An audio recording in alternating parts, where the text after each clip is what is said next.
I'm an Aboriginal turf officer, and this area you're living in my territory. Ingleside. Gold Coast, the traditional home of the Kombumerri Aboriginal people. I'm fairly proud to say I'm a descendant of those people, but my great-granddaddy came here in the 1880s and married into a Kombumerri lifestyle, we could say, because he married to Jenny, a full-blood Kombumerri from Nerang. That's one reason why I'm talking to you today. But what I'm going to talk to you about is something special. How do you think Aboriginal people took the skin off a kangaroo? Yes, what sort of knife? Any idea what sort of knife? A knife, yes, but stone knife. How's that? Stone knives? Yeah, okay. Well, what we're going to do today is show you how we did that. 200 years ago, Aboriginal people here didn't know of white people, and steel tools, no. The Aboriginal people have been classified as the last of the Stone Age people. What we're saying is that the Aboriginal people still use stone tools up to 70 years ago. They've never known anything other than stone tools, whereas 3,000 or 4,000 years ago, the Egyptians and Hittites had steel and copper and bronze tools. Metallurgy was originated somewhere in and around about 3,000 years ago by mixing copper and tin together and getting bronze. But Aboriginal people have been stone aged. Now, do you think you can take the skin off a kangaroo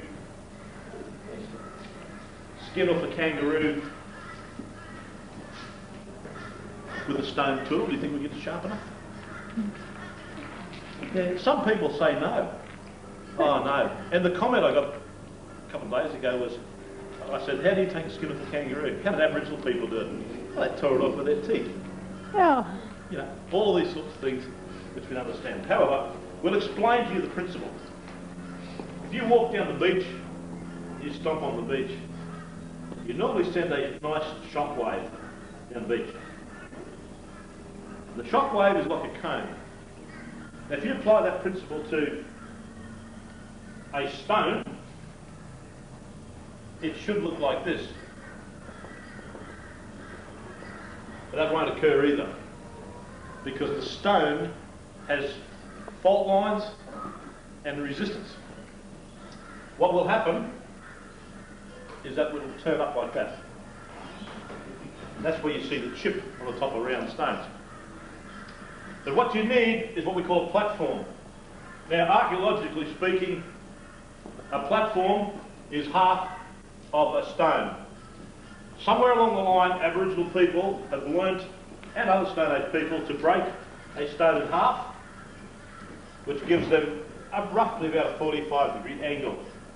By striking down on that 45-degree angle at a couple of centimetres in, what happens is one side of that shock wave goes that way, and the other side will break like that. It will break until we have what we call an artefact. Now, you probably doubt that a little bit. So what we'll do is I have here a genuine, truly Aboriginal hammer and a 45-degree piece of stone. So what we'll do is we'll try to make an artefact. So what I need to do is to hold it about here and strike it at about the 45-degree angle.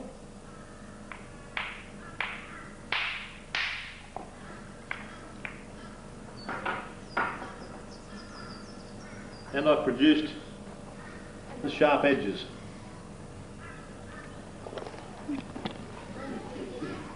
Yeah. Yeah, it's still sharp enough to shave with. You wouldn't do my legs with it, though. Sharp enough? Yeah. Yes, you can do our legs with it.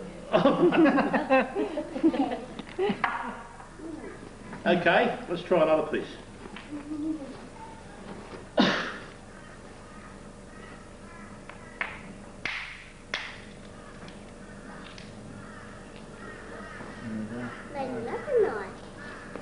So you're going along the cleavage lines of the rocks, or just No, it's just I'm chips using a off? 45-degree angle. That's amazingly sharp. That is just so sharp. I feel that one. Yeah. So have we got that last piece, yeah? Gee, it's like a hologram blade, isn't it? Yep. So you can see that piece here. Give me your hand. Now, I trust you. This way, this way. would you like us to try a bit here? You've got public liability, haven't you? Yes. Look, they want to see a bit of blood, as long as it's not yours. Okay. To breaking the stones off, we'll try to do your blood, eh?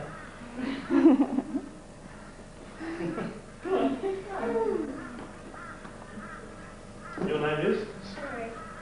Let's just assume that Cherie is a kangaroo, and we want to take the skin off her. Where would we start? About here? Right, then we can go down here, couldn't we? Yeah? Yeah. Then off here.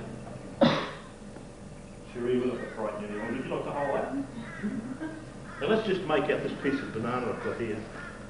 Here's her finger, or her arm, okay? Would you like to cut that off there to see how sharp it can get? Now just pull it. Yeah. Just pull it once. That's it. Thank you. That's all we want to do. So simply what she has done is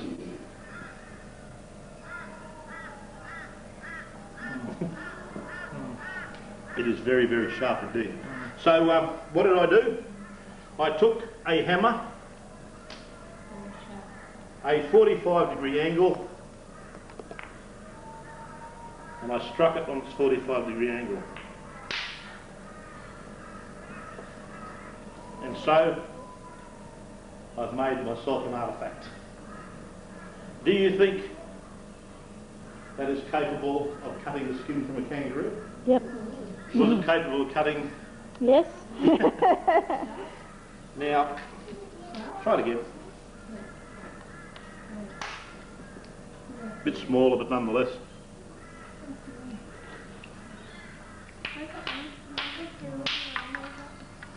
So I could keep going on and on and on, and I'm producing the sharp flake. So, yeah. So, is there any questions at all on? Do you think it's sharp enough yet? Then is that a special type of stone they look for? Yes, so what we were looking for now is there are three basic types of stone here on the coast. The one we just broke is surprisingly enough a semi-precious stone. It's called jasper. And also we have basalt. Basalt is found locally, and of course we also have another very, very important one called silkreed. Let's have to get you a good piece.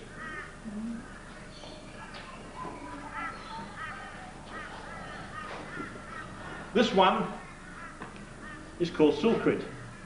You might notice that it's where the boys hit it with a hammer the other day, it shows the fracture lines real easy. Now it too has nice 45-degree angles, so let's see what we can do.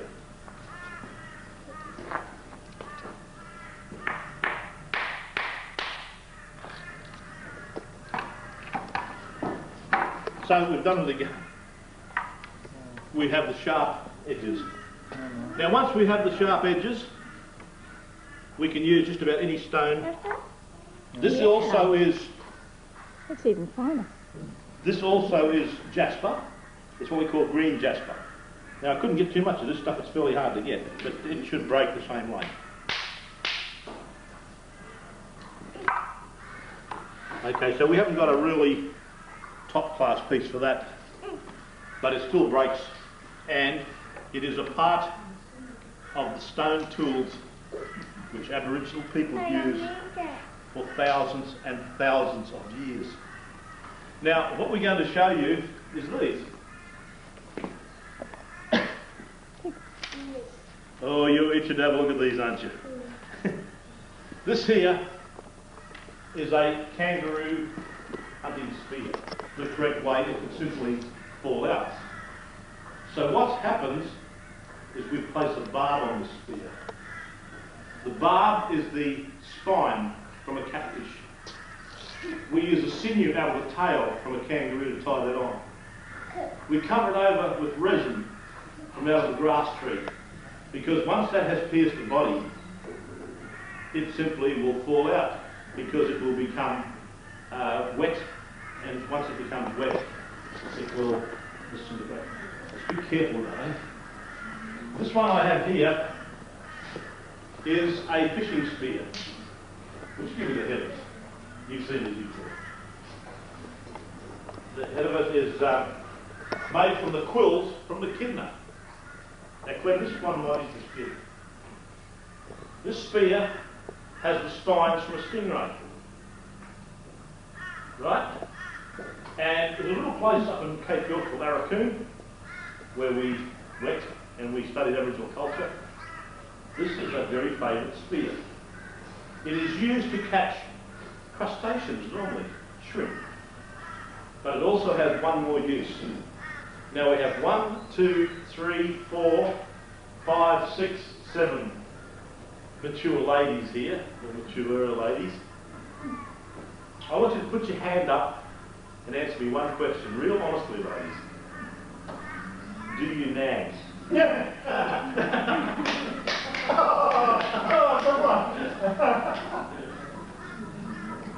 They never stay around long enough anymore to nag them. Do you nag? Lips? No. I'm from Tasmania, I just left from home. Okay. In the Cape York area, Arakoon, if you nag, the man is permitted to spear the left thigh from here to here. You want to feel this one? So, you are looking at a punishment spear. And if you think I am kidding you, they are still in use today. They are effective. Kimberley's, punishment still occurs in Kimberley's. Payback still occurs in Kimberley's. It still happens. Okay? Without the knowledge of this, we could not produce weaponry. We could not produce a type of weapon to defend yourself or an implement to prepare food with. Aboriginal people have this wonderful knowledge of a very, very vast empire, for a better word. Now, a little later on in the talk, I will tell you that no Aboriginal person will own Australia. Now, you should remember that one. Now, we just got to point out a few things for you. Why the Aboriginal people have remained Stone Age? Because there was no need to improve any better. What the Aboriginal learnt was that if you just go along with Mother Nature, you don't try to change it, everything will work for you. Now, leaves and trees play a major role in anybody's life, because the end result is the environment will control all of our lives. It will control the trees, it will control the vegetation, the plants. We eat vegetation and plants. We also eat the animals who eat the vegetation and eat the plants. So simply, the Aboriginal people never tried to change anything. They have such a fond loving of this earth that we classify it and call it our mother. Now, we'll show you how close these things come about. In my hand here I have a tree. You see what? Not quite, that's blue. It's called a melaleuca. And it's not quite the good one, but anyway, I want you to remember this tree. Now we know it grows down the other place. Remember it well. We know it grows at Ingleside. And we know it grows probably in Tasmania. But it is called a melaleuca. There are many species of it. When the Aboriginals next May, now May, June, July next year, this tree will be loaded with flowers. You will smell it, number one. You probably can smell some now, the late bearing one. And when you smell this flower on the tree, you will notice that there are sea mullet in the shop windows. And Aboriginal people walk from Warwick and Boona just for a piece of sea mullet. The tree is told them it's time to go. And also, when the flowers are on this tree, mark my words, it will rain. When the flowers were fully on the Melaleuca tree, the rain absolutely bucketed down when the first flowers came to the tree. So remember it, next year, around May, when the flowers come on, there'll be sea moults in the fish shops, and it'll be bucketing down rain. Now I can't back off what I said. I will be back here by that time next year, and I will, or you can let me know how you. This tree here is a beauty. It's called a Ficus coronata, and I wasn't swearing. It's called a sandpaper fig. And Ingleside School would certainly have one of these almost in the playground. This one is a fig tree of the rainforest. If you feel it, they actually use the leaf as a sandpaper. And they also use the bark to make string. Alright, so you can actually make string from the bark. If you pound the bark, you can actually make string. Where's my little help on this use? Can I borrow you again? Now, sorry, I forgot to just pass it along.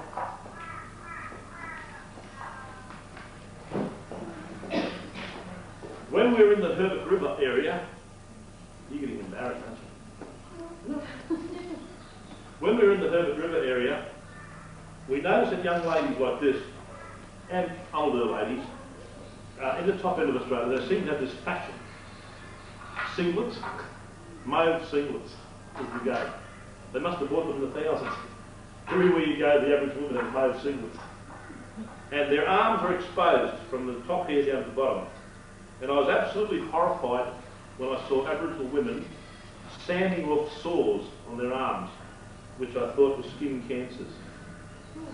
That's itchy, isn't it? Right? I won't have to tell. And I see them simply sand them off till they bleed freely. Then they rub the sap from another tree, don't hold me to it, I think it could be a banyan, and within 2 or 3 days the sores are gone. And I thought to myself, that's amazing. But however, when I asked them, I said, what type of sore do you think it is? They said ringworms. What else do you think they are? So they simply sand them off. Now, young ladies like this in the Cape York area, young attractive ladies like this, how many children? 9. 9. Now, I'll bet you that you like to go out at night sometimes with the parents. Does Mum like to go out sometimes? Yeah. We like to go out. And at her age now, she would be fairly fashion conscious. Are we? You like to have a look at all the modern clothes, don't you? That all your school friends are wearing? Sure. But in the Cape York area, it is very, very expensive to dress. It's very expensive to have cosmetics. It's very expensive to have the cheapest lipstick you can buy at some of the places in Arakan is $25 for the cheapest lipstick you could buy at Coles. $25. To give you some idea on the price of things, up to $100 for a carton of heavy beer. Up to $250 for a bottle of Johnny Walker Scotch. 50 cents for one egg. 50 cents for one banana. All of these things are so expensive.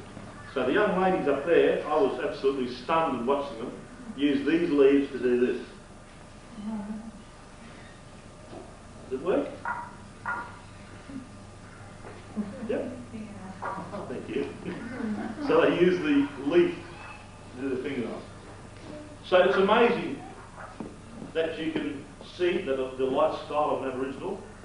He has the sharp stones. He can cut things. He can take the skin from a kangaroo. He can make ropes, fishing lines, fishing nets, fishing hooks from out of shells. They do work. He knows where to tell the time. although time really doesn't mean much to him. There is certain times when a boy must be initiated. That is an important time. You find we have a classic example here of grandparents looking after grandkids. Don't think that when your hair turns grey, life is all over for you in an Aboriginal community. It's just beginning, believe me. Because as a grey-haired elder, which I would qualify for, I would have a duty. If I had grandsons, it would be my job to teach the grandsons how those spears are made, how we make these tools, and I would spend that to the day I die teaching my grandsons or somebody else's grandsons. So I do have a job. And don't think that as a grandmother you have the job of getting out of it either, because the grandmother's role is to teach the young ladies how to make, how to catch, how to cook, how to prepare. It's a life which goes on and on and on. And in the Cape York area I've seen some most beautiful stories when an Aboriginal grandmum teaching, great-grandmum, teaching her great-granddaughter, after a day of gathering water lilies, she said to her granddaughter, great-granddaughter, I don't feel well. She sat on the bank and just passed, fell backwards and died. And she was 82. What a wonderful way that woman spent the last days of her life doing something which her mother, her grandmother, her great-grandmother had done for thousands of years. So life to an Aboriginal person does not stop. It goes on from the day they're born to the day they are actually dying. It is very, very sad to see these traditions and values leaving us. And that's one reason why our Kombumerri culture here on the Gold Coast will soon die if people don't come up, like myself and my descendants, and you good folk are even coming in and bothering to listen. That's the most important thing. And it's like our mum here, the mum or teacher from the Ingleside School coming in and being bothered to gather all this information. It's a great culture, and as I said, it's been here for 40,000 years. We know of in the textbooks, but it could be even longer. We believe now that Aboriginal people may have been here for up to 100,000 years. And that's an awful long time to have a culture like that still going today. So it is important that we hold on to such cultural values as that. Our people have sayings. The earth is your mother. You take nothing from her except sustenance. Now I just showed you a little bit of it today. Just 2 plants we picked up at random. How they can affect your life.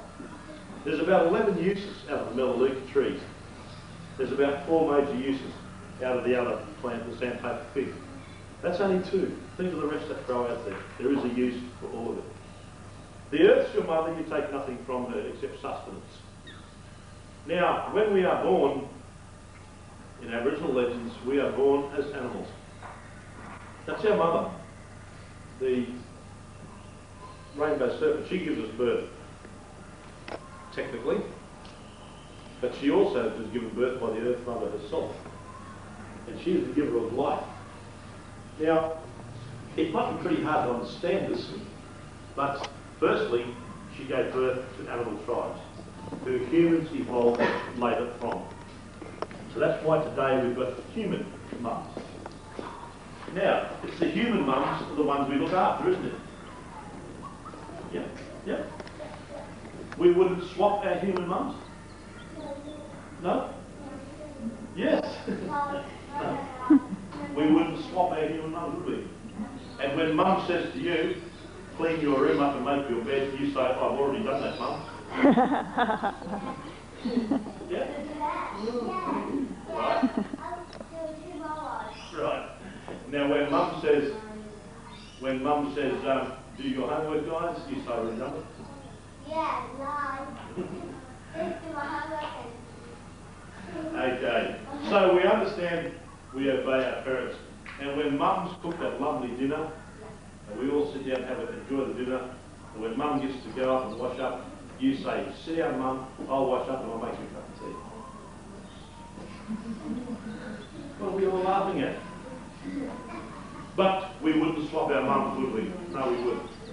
And the Aboriginal people believe too, they have a human mum who looks after them right up till they don't have her anymore. Then there's only one more mother that can do the job for you. That is your earth mum. She will take care of you for the rest of your time. How do you protect? How do you love? your human mum. You show her all the things. You show her kindness, you show her loving feelings, you do little things for your mum. How do we show love to our earth mum? Love it. Aboriginal people don't own this land. It might sound good because we are yelling out land rights, but we are only the curators or the caretakers of this great Southland. She is our mother. You never can own your mother. She gave birth to you, so she owns you. So how do we look after our mother, our earth mother? We just simply take care of our land. We don't destroy it. We don't pollute it. And above all, we don't degrade it. If you look after all those points, your earth mother will take care of you the rest of your time. I thank you very much for your time.